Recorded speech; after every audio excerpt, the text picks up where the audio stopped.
जय सिया राम जी, जय श्री बालाजी। दोस्तों, मैं हूं एस्ट्रोलॉजर पंडित लक्ष्मी नारायण, आपके अपने YouTube चैनल श्री लक्ष्मी नारायण राशि फल चैनल पर। इस महीने कार्य क्षेत्र में आप अच्छे परिणाम प्राप्त कर सकेंगे। विशेषकर व्यापार व्यवसाय से जुड़े मामलों में 7 मई से 23 मई के बीच काफी अच्छे परिणाम प्राप्त किए जा सकेंगे। व्यापारिक यात्राएं सफल रहेंगी और भाग दौड़ फायदेमंद रहेगी। यदि आप दूर के स्थान विशेषकर विदेश से संबंधित किसी कार्य व्यापार से जुड़े हुए हैं तो आपको और भी अच्छे परिणाम मिल सकते हैं। वहीं नौकरी के दृष्टिकोण से भी महीना अच्छा है, पर महीने का पहला हिस्सा ज्यादा अच्छे परिणाम दे सकता है। महीने के दूसरे हिस्से में कुछ ऐसी स्थितियां निर्मित हो सकती हैं कि आप नौकरी में परिवर्तन करने की भी सोचेंगे। व्यापार व्यवसाय से जुड़े हुए लोग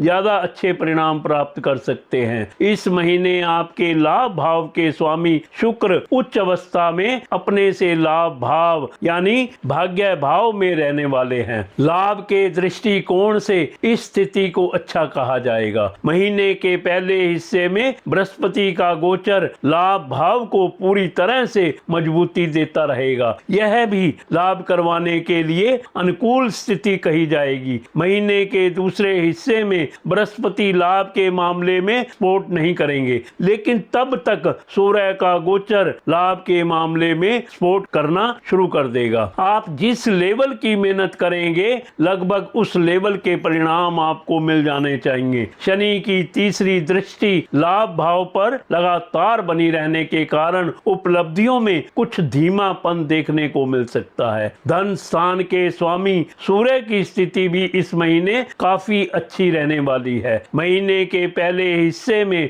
सूर्य उच्च अवस्था में कर्म स्थान पर रहेंगे, तो वहीं महीने के दूसरे हिस्से में सूर्य आपके लाभ भाव में गोचर करेंगे। कमाई का एक बड़ा हिस्सा बचाने में आप कामयाब हो सकेंगे। साथ ही साथ पहले से बचाए हुए धन को सुरक्षित रखने में भी आप कामयाब हो सकेंगे। धन के कारक बृहस्पति का गोचर महीने के पहले हिस्से में अनुकूल तो है, दूसरे हिस्से में कमजोर परिणाम देता हुआ दिखाई दे रहा है। स्वास्थ्य के दृष्टिकोण से आपके पहले भाव में नीच के मंगल की उपस्थिति इस बात का संकेत कर रही है कि इस महीने स्वास्थ्य थोड़ा सा नरम गरम रह सकता है। विशेषकर मौसम में आ रहा बदलाव आपके स्वास्थ्य को प्रभावित कर सकता है। आपके शरीर का टेम्परेचर कम या ज्यादा रह सकता है, यानी सर्दी जुकाम बुखार जैसे लक्षण देखने को मिल सकते हैं। जिन स्थानों पर गर्मी अधिक पड़ती है वहां पर लू लगने का भय भी रह सकता है। मौसम के अनुरूप आपका आचार व्यवहार होना जरूरी है। नीच का मंगल चोट खरोच आदि का भय भी देता है। वाहन आदि सावधानी पूर्वक चलाना जरूरी रहेगा। दूसरे भाव के स्वामी की अनुकूल स्थिति आपको खाने पीने के मामले में जागरूक बनाएगी। आप संयमित दिनचर्या अपनाने की कोशिश करेंगे। आरोग्यता का कारक ग्रह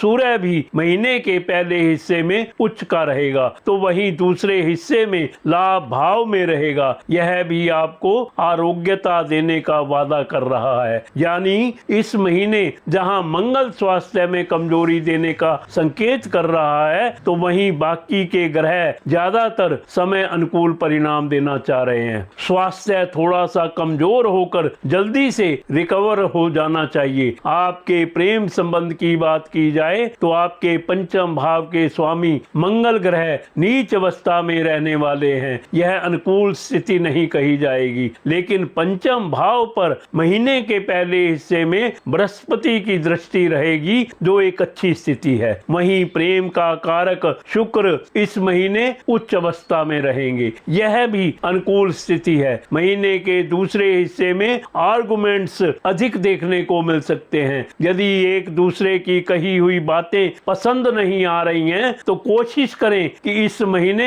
बातचीत कम मात्रा में हो, और जब हो तो अच्छे से बातें हो। यानी बातचीत के दौरान क्रोध आक्रोश या अपशब्दों का प्रयोग नहीं करेंगे तो परिणाम संतुलित बने रहेंगे। मित्रों, आप चैनल को सब्सक्राइब करें ताकि राशि फल ज्ञान और जीवन से संबंधित वीडियो सबसे पहले आपके पास आए। लाइक लाइक का बटन भी दबा दीजिए और कमेंट्स बॉक्स में जय सिया राम जी, जय श्री बालाजी लिखें और श्री बालाजी का आशीर्वाद पाएं। आपके सप्तम भाव का स्वामी शनि ग्रह इस महीने अपने ही नक्षत्र में रहेगा। यह अनुकूल स्थिति नहीं है। सप्तम भाव पर मंगल की दृष्टि बनी रहेगी, यह भी अनुकूल स्थिति नहीं है। ऐसे में गेंद आपके पाले में जाएगी कि आप जैसे कर्म करेंगे उसको वैसे परिणाम मिलेंगे। मतलब छोटी सी बात के प्रति भी लापरवाही उचित नहीं रहेगी, अन्यथा वह बात बड़ी हो सकती है। फिर भी संबंध को लेकर जागरूक बने रहना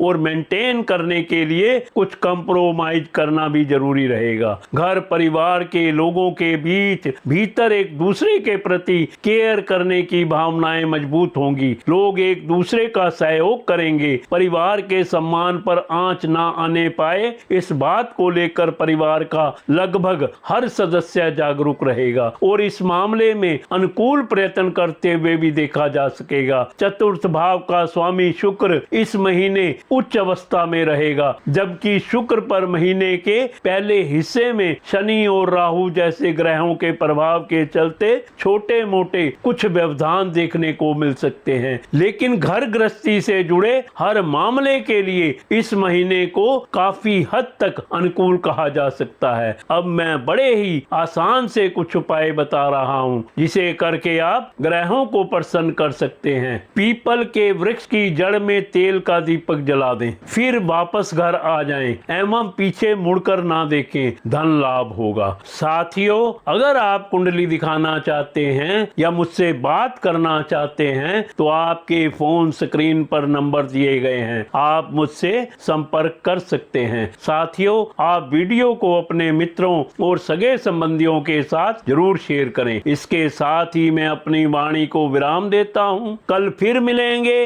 अगली वीडियो में। जय सिया राम जी, जय श्री बालाजी।